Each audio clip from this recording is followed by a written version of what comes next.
लंका का राजा रावण भगवान महादेव का सबसे बड़ा भक्त था। उसकी एक ही इच्छा थी, महादेव स्वयं लंका में विराजमान हो ताकि मेरी नगरी अजेय बन जाए। इस इच्छा को पूरा करने के लिए रावण ने कठोर तपस्या शुरू की। दिन बीते, महीने बीते, साल बीत गए, लेकिन महादेव प्रकट नहीं हुए। तब रावण ने ऐसा निर्णय लिया जिसे सुनकर देवता भी कांप उठे। उसने अपना एक सिर काटकर शिवलिंग पर चढ़ा दिया। एक सिर, 2 सिर, 3 सिर। धीरे धीरे रावण अपने 9 सिर महादेव को अर्पित कर चुका था। अब वो अपना 10वां सिर काटने ही वाला था।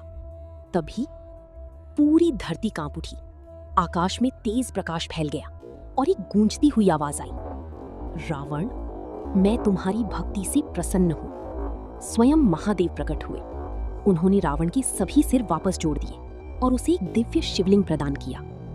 महादेव बोले, रावण, इस शिवलिंग को लंका ले जाओ, लेकिन ध्यान रहे, यदि इसे रास्ते में कहीं धरती पर रखा तो ये वहीं हमेशा के लिए स्थापित हो जाएगा।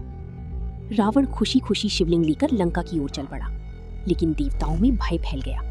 यदि महादेव लंका पहुंच गए तो रावण को कोई कभी हरा नहीं पाएगा। तब भगवान विष्णु ने एक योजना बनाई। रास्ते में संध्या का समय हुआ। रावण को लघु शंका जाने की आवश्यकता महसूस हुई। उसी समय उसे एक छोटा बालक दिखाई दिया। रावण ने कहा, बालक, कुछ देर ये शिवलिंग पकड़ो, लेकिन इसे जमीन पर मत रखना। बालक बोला, यदि ये भारी हुआ तो मैं इसे नीचे रख दूंगा। रावण जल्दी से वहां से चला गया। कुछ ही क्षण बीते थे कि बालक जोर से पुकारने लगा, रावण, ये शिवलिंग बहुत भारी हो रहा है। लेकिन रावण समय पर वापस नहीं लौट पाया और तभी बालक ने शिवलिंग धरती पर रख दिया।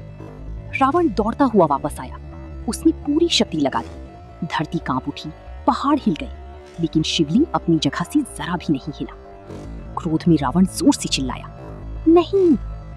तभी आकाशवाणी हुई, ये स्थान अब बैद्यनाथ धाम कहलाएगा। यहाँ स्वयं महादेव सदैव विराजमान रहेंगे।